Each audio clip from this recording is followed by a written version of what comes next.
நான் இந்த வீடியோவில் வந்து பார்த்தீங்க அப்படின்னா ஜஸ்ட்டு வந்து ஒரு ஃபன் பண்ண போகிறேன். யாரும் வந்து சிரிக்காதீங்க.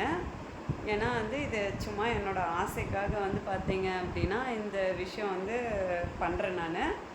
அதனால் யாரும் வந்து இந்த வீடியோவை பார்த்துட்டு சிரிக்காதீங்க. எண்டு வரைக்கும் இது என்ன அப்படின்னு சொல்லிட்டு பாருங்கள். சரிங்களா?